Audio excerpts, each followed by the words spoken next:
मेरा नाम डिम्पल है। मेरी उम्र 23 साल है। मेरी शादी को 3 साल हो चुके थे। मैं अपने ससुराल में बहुत खुश थी। मेरा ससुराल बहुत ज़्यादा लंबा चौड़ा नहीं था। मेरे ससुराल में सिर्फ मेरे पति और मेरे ससुर जी थे। मेरी सास का मेरी शादी से कुछ महीने पहले ही मौत हो चुका था। मेरे पति अपने माँ बाप के इकलौते औलाद थे, इसीलिए मेरी सास की मौत के बाद घर बिल्कुल सूना हो गया था। क्योंकि मेरे पति और ससुर जी के काम पर जाने के बाद घर खाली ही रहता था, और जब वो लोग काम से लौट कर घर आते थे तो उनका घर काटने को तोड़ता था। और इसलिए मेरे ससुर जी ने अपने बेटे सुनील की शादी करने का सोचा। एक दिन मेरे पिताजी के दोस्त ने मेरे लिए रिश्ता बताया। पिताजी लड़के के बारे में सुनकर बहुत खुश हो गए, और मेरे पिताजी ने अपने दोस्त से कह दिया था कि वह जल्द ही घर पर बात करके इस रिश्ते को आगे बढ़ाने के लिए बताते हैं। अगले दिन हम सब दोपहर का खाना खा रहे थे, तब पिताजी ने इस रिश्ते के बारे में मेरी माँ को बताया, और मेरी माँ की तरफ मुस्कुराते हुए देखने लगे। मेरे माँ बाप इस रिश्ते से बहुत ज़्यादा खुश थे, और बड़ा ससुराल नहीं होगा तो ज़्यादा दिक्कत भी नहीं होगी। मैं बहुत सारी परेशानियों से बच जाऊंगी। वो ये सोचकर खुश थे। पिताजी ने मेरा रिश्ता तय कर दिया, और एक ही हफ्ते में मेरी शादी सुनील से बहुत धूमधाम से हो गई। क्योंकि मेरे ससुर जी ने मेरे पिताजी से शादी जल्दी तय करने को कहा था, और उन्हें किसी भी तरह का कोई दहेज नहीं चाहिए था, और शादी धूमधाम से हो जाए, क्योंकि वो शादी के फिजूल खर्ची से खिलाफ थे। और ये सच था। वह दोनों बहुत ही अच्छे थे, और सबसे अच्छी बात यह थी कि मेरे ससुर को खाना बनाना बहुत पसंद था। पति और ससुर के काम पर जाने के बाद मैं घर पर अकेली होती थी, इसलिए अपने अकेलेपन को दूर करने के लिए मैं तरह तरह के खाने बनाती, किताबें पढ़ती रहती और घर की साफ़ सफाई में ही लगी रहती थी। इस बात से मेरे पति और ससुर जी बहुत खुश होते थे, और अक्सर छुट्टी के दिन मेरे ससुर जी खुद ही खाना बनाते थे, और कभी कभी तो मेरी रसोई में मदद भी करते थे, और कहते थे कि तुम तो पूरे हफ्ते ही खाना बनाती रहती हो, और आज खाना तुम्हारा बनाने की छुट्टी है। मैं तो अपने ससुर जी की इस बात से बहुत खुश होती थी, क्योंकि वो मेरा इतना ख्याल रखते थे।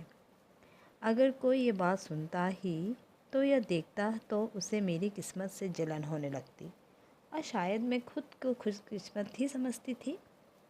ऐसे ही कुछ समय गुजरा, और मेरे पति ने नए कारोबार की शुरुआत की, जिसके कारण उन्हें दूसरे शहर जाना होता था। क्योंकि मेरे ससुर बहुत अच्छे थे, इससे मुझे कभी भी कोई दिक्कत नहीं होती थी, और मैं खुशी खुशी पति को जाने की इजाज़त दे देती थी। ये सब कुछ ऐसे ही चलता रहा, और कुछ महीने बाद मेरे ससुर जी का भी रिटायरमेंट हो गया था। अब वो सारा दिन घर पर ही होते थे, और अक्सर खाना वो ही बना दिया करते थे। लेकिन एक बार जब मेरे पति शहर गए तो मेरे पास भी करने का कोई काम नहीं था। मैंने ससुर जी से कहा कि खाना आज मैं बनाती हूँ, लेकिन मेरे ससुर जी नहीं माने और कहा कि खाना तो मैं ही बनाऊँगा। मैं भी चुप हो गई, क्योंकि इतने प्यार से कह रहे थे तो अच्छा नहीं लगता। ससुर जी ने खाना बनाया, और मैं खाना खाकर सो गई। और हैरत की बात यह थी कि मुझे लेटते ही नींद आ जाती थी। मैंने इस बात को ज़्यादा नहीं सोचा। जब मैं सुबह उठी तो मेरे कपड़ों पर गंदगी लगी हुई थी। मैंने इस बारे में किसी से कोई बात नहीं की, और ना ही मैंने ऐसा सोचा भी कुछ। अगर मैं इस बात से परेशान रहने लगी थी, ऐसा क्यों होता है, ऐसा क्यों हो रहा था। जब भी मैं खाना बनाती हूँ तो सुकून से खाना खाती हूँ, और मुझे इतनी जल्दी कभी भी नींद नहीं आती है। ये मेरे बचपन की आदत में शामिल नहीं था। मुझे हमेशा ही लेटने के कुछ देर के बाद ही नींद आती है। मगर जो 2 दिन मुझे अचानक नींद आई, उस दिन ससुर ने ही खाना बनाया था। दिक्कत यह थी कि इस बारे में मैं किसी से बात नहीं कर सकती थी, क्योंकि अगर पति को बताती तो कोई भी इंसान अपने पिता के बारे में गलत नहीं सुन सकता है और वो मुझे ही इल्ज़ाम दे देता, क्योंकि घर में और कोई भी नहीं था। मैं अपने माँ बाप की भी यह बात बताकर परेशान करना नहीं चाहती थी। मैं परेशान रहने लगी और ससुर जी से बचने की कोशिश करने लगी, क्योंकि वह सारा दिन घर पर ही होते थे और नहीं बाहर भी नहीं जाते थे। पति नहीं होते थे, इसलिए मुझे उन्हीं से बात करनी पड़ती थी और वो हर वक्त मुझे अपने आगे पीछे रखना चाहते थे। वो पहले तो मुझे अजीब नहीं लगता था, लेकिन अब मुझे सब कुछ बहुत अजीब लगता था। इसीलिए मैं कोशिश करती थी कि उनके सामने ना जाऊं और बहाने से अक्सर बाज़ार चली जाया करती थी, लेकिन लौटकर घर वापस तो आना ही होता था। एक घर में रहते हुए ये मुमकिन नहीं हो सकता था कि मैं उनसे कहीं दूर जा सकूं। फिर एक दिन वो हद ही हो गई। मेरे पति को ज़बरदस्ती मेरे ससुर ने दूसरे शहर भेज दिया कि जाकर काम लेकर आओ। तो वह कहते रहे वहाँ कोई काम नहीं है, मेरा जाना बेकार होगा। लेकिन मेरे ससुर ने उनको डांट दिया कि तुम्हें क्या पता काम कैसे ढूंढा जाता है, बार बार काम देखना पड़ता है और ऑफिस के चक्कर काटने पड़ते हैं, तब जाकर कहीं काम हाथ में आता है। मजबूर होकर मेरे पति दूसरे शहर चले गए। मेरे पति के जाते ही उनके चेहरे पर एक ऐसी चमक नज़र आई जैसे उसकी उनकी कोई दिल की बात पूरी हो गई हो। मैंने भी उनसे कहा कि मैं अपने मायके जाना चाहती हूँ, लेकिन मेरे ससुर ने मना कर दिया कि बेटा भी यहाँ पर नहीं है, तुम भी चली जाओगी तो मैं अकेला घर में क्या करूँगा, यहाँ रुक जाओ, जब तक वो वापस नहीं आता फिर चली जाना। और मैं मजबूर हो गई कि मैं तो उनको कुछ कह भी नहीं सकती, लेकिन मेरे दिल में जो शक बैठा था वो कैसे ख़त्म हो सकता था। और उस दिन फिर मेरे ससुर ने खाना बनाया। मैंने उनसे कहा कि मेरे खाने का मन नहीं है, मगर उन्होंने इज्जत करके मुझे थोड़ा सा खाना खिला ही दिया। फिर खाना खाने के फ़ौरन बाद मुझे फिर से नींद आ गई और बिस्तर पर लेटते ही मैं सो गई। सुबह को देखा तो मेरे बिस्तर और कपड़े दोनों ही गंदे लग रहे थे। मुझे गुस्सा आने लगा और मैंने सोच लिया कि अब मैं अपने पति को बताकर ही रहूँगी। इसलिए मैंने अपने कपड़े उतार कर वॉशरूम में ही लटका दिया और मैंने सोच लिया कि अब ये कपड़े सबूत के तौर पर अपने पति को दिखाऊंगी। वो आए तो मैं मौके की तलाश करने लगी कि उनको सच्चाई बताऊं, लेकिन मुझे मौका ही नहीं मिल रहा था, क्योंकि मेरे ससुर हर वक्त हमारे साथ ही रहते थे। रात को जब मेरे पति कमरे में आए तो मैंने उनको बंद लफ्ज़ों में बताने की कोशिश की, लेकिन उन्होंने मुझे ये डांट दिया कि तुम गलत मत सोचो, तुम्हें अपनी बेटी की तरह प्यार करते हैं और तुम उनके बारे में शक कर रही हो। मैंने उनको यकीन दिलाने की बहुत कोशिश की, लेकिन वह मेरी बात नहीं मान रहे थे। आखिरकार मैंने कपड़े लाकर उनको दिखा ही दिया कि मेरी बात का सबूत है, लेकिन वो अपने पिता के खिलाफ़ कुछ भी सुनना नहीं चाहते थे, इसलिए वो मेरी कोई बात मानने को तैयार ही नहीं थे। मैंने उन्हें यकीन दिलाने की बहुत कोशिश की, लेकिन उन्होंने कहा कि मुझे तो ऐसा लग रहा है कि तुम मेरे पिता पर आरोप लगाकर अपने गुनाह छुपाने की कोशिश कर रही हो। मेरे पिताजी रात को जल्दी सो जाते हैं, उन्हें क्या मालूम बाद में घर में क्या होता है और क्या नहीं, और क्या तुम न जाने किसको बुलाती हो। ऐसी बात सुनकर मेरे पाँव के नीचे से ज़मीन निकल गई। मैं सोच में पड़ गई कि मेरे साथ क्या हो रहा है। हम दोनों में बहुत लड़ाई हुई और इसके बाद मैं अपने मायके चली गई। 1 महीना गुजर गया, उन्होंने पलटकर खबर भी नहीं ली। अब तो घर में सब लोग मुझसे सवाल करने लगे कि पहले तो तुम अभी इतने दिन तक नहीं रहती थी, क्या नाराज़ होकर आई हो। अब मैं उनको क्या बताती कि मेरे साथ क्या हुआ है। गलत भी मेरे ही साथ हुआ और मेरे ही पति ने मेरा यकीन भी नहीं किया, लेकिन मैं उन सबको परेशान नहीं करना चाहती थी, इसलिए मैं चुप रही। मैं देखना चाहती थी कि ज़िंदगी कब कौन का खेल खेलेगी मेरे साथ। और कुछ दिन बीत जाने के बाद मेरे ससुर मुझे लेने के लिए आए कि बेटा इतने दिन हो गए अभी तक तुम घर नहीं आई, इसलिए मैं तुम्हें लेने आया हूँ। उनके इस प्यार पर मेरे घर वाले बहुत खुश हुए, लेकिन मैं तो उनके साथ नहीं जाना चाहती थी, क्योंकि मैं तो उनके बेटे से लड़ कर आई थी। झगड़ा करके लाई थी। मेरे ससुर को भी शायद मालूम था कि हमारी लड़ाई हुई है, इसलिए उन्होंने मुझसे कहा कि बेटा, जो भी दिक्कत है दोनों बैठकर हल कर लेना। इतना नाराज़ होकर बैठ जाना मसले का हल नहीं है। वो समझाते हुए मुझे अपने साथ ले आए। मैं मजबूर थी कि मैं अपने घर वालों को कुछ भी नहीं बता सकती, इसलिए मुझे उनके साथ जाना पड़ा और वापस आए। लेकिन मेरे पति का मूड ठीक नहीं था।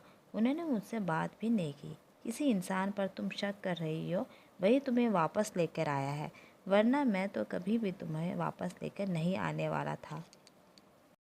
मेरी कोई गलती ना होने के बाद भी मुझे उनके सामने शर्मिंदा होना पड़ा और मुझे माफ़ी मांगनी पड़ा, और बहुत मुश्किल से सब कुछ ठीक हुआ।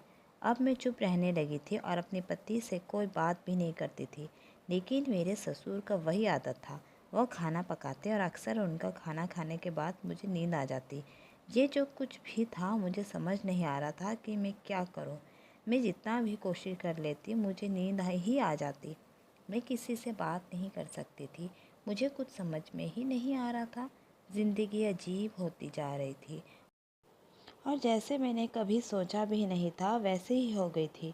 मुझे अब अपने आप से ही घिन आने लगी थी। मैं क्या थी और क्या बन गई हूँ।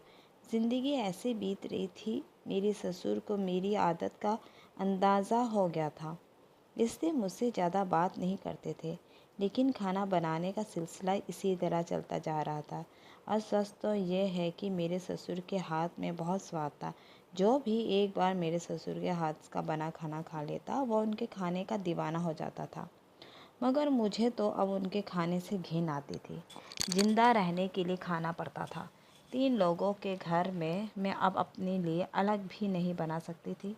लेकिन कहते हैं कि जब इंसान बिल्कुल लाचार हो जाता है तो ऊपर वाला वहाँ से रास्ता दिखाता है, जहाँ से इंसान सोच भी नहीं सकता। मेरे साथ भी कुछ ऐसा ही हुआ। और एक दिन मैं बाज़ार से कुछ सामान लेने के लिए गई थी। वहाँ मुझे एक बहुत पुरानी सहेली मिल गई, जो कि मेरे साथ कॉलेज में पढ़ती थी और दूसरे शहर चली गई थी। अपने पति के ट्रांसफ़र की वजह से वो शहर में वापस आ गई। और एक दिन बाज़ार में ख़रीदारी करने के बीच अचानक उससे मेरी मुलाकात हुई। उसने इतने वक्त के बाद अपनी सहेली से मिलकर बहुत खुश हुई और हम एक दूसरे से मिलने का प्रोग्राम बनाने लगे। हमारा एक दूसरे से घर में आना जाना भी शुरू हो गया। वो 2 बार हमारे घर आई तो उसने मेरा और मेरे ससुर का व्यवहार नोट किया। तो मुझसे सवाल किया कि ऐसा क्यों है। मैंने तुमको सारी बात बता दी थी कि मेरे साथ ये सब होता है। पहले वो बहुत हैरान हुई और उसने वादा किया कि वो इस सारे मामले में मेरी मदद करेगी। और एक दिन जब मेरे पति हमेशा की तरह एक शहर दूसरे शहर जा गए थे, मेरे ससुर ने खाना बनाया तो मैंने खाना खाने के साथ ही थोड़ा सा खाना अपने प्लेट में निकाल कर छुपा दिया। और दूसरे दिन वही हुआ जो मेरे साथ हमेशा होता था। लेकिन मैंने वो खाना अपने दोस्त को दे दिया क्योंकि उसके पति एक लैब डिटेक्शन थे, इसलिए वो खाना लैब में टेस्ट किया गया। वही हुआ जिसका मुझे शक था। उस खाने में नींद की दवाई मिली हुई थी। इस वजह से मुझे नींद आ जाती थी। एक बार तो मैंने सोचा कि अपने पति को रिपोर्ट दिखा दूं, लेकिन फिर मुझे वही डर लगा कि वो कहेंगे कि तुम मेरे पिता पर आरोप लगा रही हो, और इस बार वो मुझे अपनी ज़िंदगी से ही निकाल देंगे। इस डर ने मेरी जुबान पर ताला लगा दिया था। और फिर एक दिन जब मेरे पति घर पर नहीं थे, मेरे ससुर ने खाना बनाया था, तो मैंने अपनी दोस्त की सलाह से वो खाना नहीं खाया और नाटक करके ऐसा करने लगी जैसे वो खाना खा लिया और अपने कमरे में जाकर लेट गई। मैं देखना चाहती थी मेरे सोने के बाद मेरे साथ क्या होता है। मुझे लेटे हुए कुछ ही देर हुई थी कि मेरे कमरे का दरवाज़ा खुला। मेरे तो रोंगटे ही खड़े हो गए क्योंकि लेकिन मैं चुपचाप लेटी रही, क्योंकि आज मुझे इस राज से पर्दा उठाना था। मुझे देखना था कि मेरे ससुर मेरे कमरे में आकर आखिर करता क्या है। मैंने सोच लिया था कि अगर वो मेरे साथ कुछ उल्टा सीधा करेंगे तो मैं शोर मचा दूंगी। लेकिन फिर मेरे दिमाग में आया, अगर मैं शोर मचा दूंगी तो वो कोई भी मेरी बात पर यकीन नहीं करेगा। अब तो मुझे खुद पर गुस्सा आने लगा। मैंने इस रात से पर्दा उठाने के लिए फ़ोन की रिकॉर्डिंग क्यों नहीं की। ये सब कुछ रिकॉर्ड हो जाता, लेकिन जो होना था वो हो गया। अब मुझे यह देखना था कि मेरे ससुर का अगला कदम क्या होगा, इसलिए मैं चुपचाप लेटी रही। जब उनको यकीन हो गया कि मैं सो चुकी हूँ, वो मेरे पास आके बैठ गए, मगर न जाने उनको इस बात पर शक हो गया कि शायद मैं जाग रही हूँ। वो मेरे पास आकर बैठते ही थे और फिर वहाँ से उठकर चले गए। मेरे पास अपने गुनाह साबुत करने के लिए कुछ भी की चीज़ नहीं थी, इसलिए मैं पति को कुछ भी नहीं बता सकी। मैंने दिन में अपनी दोस्त को फ़ोन किया और सारी बात उसको बता दी। वो खुद भी ये सब सुनकर हैरान और परेशान हो गई। उसने मुझसे कहा कि हमें ये सब कुछ अपने पतियों को बताना होगा, लेकिन मेरा डर मुझ पर हावी हो चुका था। मैं अपने पति को कुछ भी नहीं बता सकती थी। मेरे दिमाग में काम करना बिल्कुल बंद ही कर दिया था। अब मुझे कुछ भी समझ नहीं आ रहा था कि मैं क्या करूं। मेरे दोस्त ने मेरी मदद की और कहा कि इस बारे में वह खुद मेरे पति से बात करेगी। एक दिन मौका देखकर हम दोनों को खाने पर बुलाया। मेरे दोस्त ने बात शुरू की। वो बात सुनकर मेरे पति गुस्से से उठ के खड़े हो गए। मेरे पति उससे नाराज़ हो गए, लेकिन जब उसने आराम से कहा कि देखिए, आप बात को जान लें, अगर मेरी बात गलत है तो बेशक आप इसे छोड़ दीजिए, या यह बात सच साबित हुई तो फिर जो आप करना चाहिए वही कीजिए। मैं अपनी ज़िंदगी दांव पर लगाकर अपनी बेगुनाही साबित करने के लिए तैयार हो गई। अब हमें कुछ ऐसा करना था कि मेरे ससुर को मालूम ही ना हो और उसका सच्चाई भी सामने आ जाए। मेरे दोस्त ने मेरे पति को वो रिपोर्ट भी दिखाई दी जो खाने में बनाई गई थी। शायद इस वजह से मेरे पति ये सब करने के लिए तैयार हुए। लगभग एक हफ्ते के बाद मेरे पति ने अपने पिता से कहा कि उन्हें किसी ज़रूरी काम से दूसरे शहर जाना है। मेरे ससुर ने यह बात सुनकर खुश हो गए और उन्होंने कहा कि तुम जाओ। मेरे पति घर से तैयार होकर निकल गए, लेकिन अपने एक दोस्त के घर चले गए और दूसरे शहर नहीं गए। हमेशा की तरह मेरे ससुर ने ही खाना बनाया। वो खाना बनाने में व्यस्त थे और मेरे पति चुपचाप घर में आ गए और कमरे में जाकर छिपकर बैठ गए। ससुर जी को मालूम भी नहीं हुआ था कि ऐसा कुछ भी हो सकता है। मैंने चुपचाप खाना खाया, क्योंकि मुझे मालूम था कि खाना खाने के बाद मुझे नींद ही आ जाएगी। लेकिन मेरे पति मेरे कमरे में पहले से ही मौजूद है, इसलिए मुझे कोई डर नहीं था। इस वक्त मैंने पेट भर कर खाना खाया और हमेशा की तरह नींद आ गई। मैं कमरे में गई और पति को बताया कि मुझे नींद आ रही है, मैं खाना खा चुकी हूँ और अब जो कुछ करना है वह आपको ही करना है। मैं तो बिस्तर पर लेटते ही सो जाऊँगी। मुझे मालूम नहीं कि रात में क्या हुआ, लेकिन जब मैं सुबह उठी मेरे ससुर और पति दोनों ही घर पर नहीं थे। मुझे मालूम नहीं था कि वो क्या हुआ, कहाँ गए। कुछ देर के बाद जब वो दोनों घर में नहीं आए तो मैं परेशान हो गई। मैंने दोनों के नंबर पर फ़ोन किया, उन दोनों के नंबर बंद आ रहे थे। मेरे लिए सब कुछ खतरनाक भी हो सकता था, लेकिन मुझे मालूम नहीं था वो दोनों कहाँ हैं। कुछ समझ नहीं आया तो मैंने अपने दोस्त को फ़ोन किया और सारी बात बताई। मेरी दोस्त ने मुझे समझा दिया, लेकिन शाम तक इस दोनों का कुछ भी नहीं पता चला और इस वजह से मेरा हाल बुरा हो गया था। मुझे खुद पर गुस्सा आ रहा था, मैंने आज खाना खाया ही क्यों? अगर मैं खाना नहीं खाती तो मुझे मालूम हो जाता कि क्या हुआ, क्योंकि आज हमेशा की तरह मेरे कपड़ों पर गंदगी नहीं लगी थी। मैं बहुत ज़्यादा परेशान होने लगी। ये ऐसा क्या हो गया? शाम से रात हो गई, लेकिन मेरे पति और ससुर का कुछ भी पता नहीं था। मेरी दोस्त बार बार कहती रही तुम पुलिस को रिपोर्ट करना चाहिए, लेकिन मैं परेशान थी कि पुलिस वालों को क्या बताऊंगी कि वो दोनों घर से क्यों और कैसे गायब हो गए। इसलिए मुझे इंतज़ार करना ही सही लगा। इस बार तो पूरे 3 दिन बीत गए और मेरे पति और ससुर का कोई भी पता नहीं था। मजबूर होकर मैंने अपने भाई को फ़ोन करके सारी बात बताई। मेरा भाई और मेरे पिताजी घर पर आ गए और जब उन्हें सारी बात मालूम हुई तो उन्होंने मुझे बहुत डांटा कि तुमने ये सब पहले हमें क्यों नहीं बताए। उनका कोई दोस्त पुलिस में था, उन्होंने उसे भरोसे में लिया और उनको सारी बात बताई। पुलिस ने अपना काम किया, न जाने मगर कैसे फ़ोन ट्रेस किया और अपना सुराग ढूंढते, और रात को मेरे पति और ससुर दोनों घर आ गए थे। मेरे पति बेहोश थे और मेरा ससुर अजीबोगरीब बातें कर रहे थे और उनका दिमाग उनके कंट्रोल में ही नहीं था। यह सब कुछ देखकर मैं बहुत परेशान हो गई। भाई ने मुझे संभाला और कहा इनको कोई डॉक्टर के पास लेकर जाना होगा तो सारी बात मालूम हो जाएगी। जब वो डॉक्टर के पास लेकर गए तो मालूम हुआ कि मेरे पति को बेहोशी की दवा दी गई है। पुलिस अपना काम करके वापस चली गई, लेकिन अब मुझे ये जानना था कि यह सब कुछ कैसे हुआ, क्या हुआ। मैंने उन दोनों से सीधे सीधे सवाल कर लिए, यह सब कुछ कैसे हुआ। मेरे पति ने बताया कि जैसे तुमने मुझे बताया था वैसे ही तुम्हारे सोने के बाद पिताजी कुछ देर के बाद तुम्हारे कमरे में आए। उनका अजीब सा हाल देखकर मुझे डर महसूस हुआ और जैसे ही तुम्हारे बिस्तर के करीब आए मुझसे बर्दाश्त नहीं हुआ और मैंने उनको ज़ोर से आवाज़ दी। वो मेरी आवाज़ सुनकर परेशान हो गया। इससे पहले कि मैं इस कुछ बोलता मुझे ऐसा महसूस हुआ जैसे कमरे में कोई और भी है। इससे पहले कि मैं मुड़ कर देखता मेरी गर्दन पर सुई चुभाने का एहसास हुआ और उसके बाद मुझे कुछ होश ही नहीं था। फिर मैंने ससुर से पूछा कि आप ही बताएं कि यह सब क्या है, क्योंकि अब सारी बातें सिर्फ आप ही बता सकते हैं। उन्होंने मुझे बताया, बेटा मुझे खुद मालूम नहीं हुआ कि मेरे साथ क्या हो रहा है। ऐसा हुआ कि तुम्हारे और मेरे बेटे की कोई औलाद नहीं थी और शादी को 3 साल से ज़्यादा हो गए थे। अभी तक कोई औलाद नहीं है और घर पर कोई औरत नहीं जो इस बारे में तुमसे खुलकर बात करे। मैंने एक बार दोस्तों में बैठते हुए इस बात का जिक्र किया। मेरे दोस्त ने बताया कि कोई डॉक्टर है जो पंडित भी है, उनसे अगर कोई दवाई लेकर अपनी बहू को दे दो तो उसकी औलाद हो जाएगी। मैं तो बस औलाद की खातिर इस आदमी के पास गया था और जिस तरह वो कहता रहा मैं वैसा ही करता रहा और नींद की दवाई खाने में मिला दिया करता।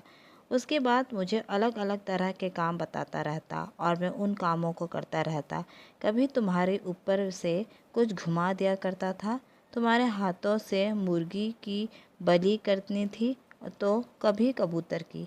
क्योंकि तुम बेहोश होती थी तो तुम्हारे हाथ पकड़कर ये काम करता था और जो अजीब चीज़ मुझे बताता रहा मैं अपनी औलाद की खुशी की खातिर करता रहता। कभी कभी तो मुझे ऐसा लगता था कि मेरा दिमाग किसी और के कंट्रोल में है। मैं जो सब कुछ नहीं करना चाहता था, लेकिन फिर मुझसे सब कुछ खुद ब खुद होता जा रहा था। और उस रात जब मेरे बेटे ने मुझे आवाज़ दी, उस रात आखिरी काम था, लेकिन मेरे बेटे ने जैसे मुझे आवाज़ दी मैं घबरा गया और उसके बाद मुझे ऐसा लगा जैसे मेरा दिमाग किसी के कंट्रोल से चला गया। मेरा दिमाग किसी कंट्रोल से चला गया। अब उसके बाद मुझे कुछ याद ही नहीं, लेकिन अब हमारे हर सवाल का जवाब उस डॉक्टर के पास है। इसलिए मैं अपने ससुर और पति को लेकर उस डॉक्टर के पास चली गई। मेरे भाई ने अपने पुलिस वाले दोस्त को भी इस सारे मामले के बारे में बता दिया।